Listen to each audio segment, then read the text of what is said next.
matagumpay ang 3 gabi ng revival service na idinalo dito sa UP Auditorium mula Agosto 10 hanggang 12.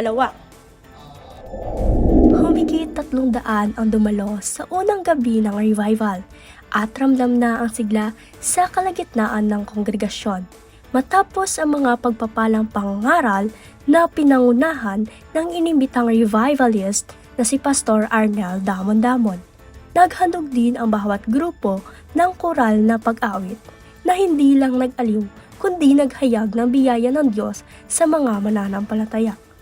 Sa pagtatapos ng pagtitipon, marami ang pinagpala at pinalakas ng Diyos na ganun ding layunin ng revival.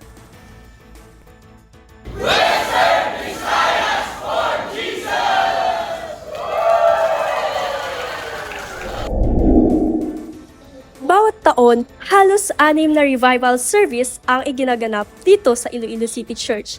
Ito ay upang bigyang kahalagahan at panatilihing umaapoy ang pag-ibig natin sa Panginoon at sa Kanyang kaharian. Ako, si Gail Kitch Bancolo, para sa CFM News, pusong naglilingkod.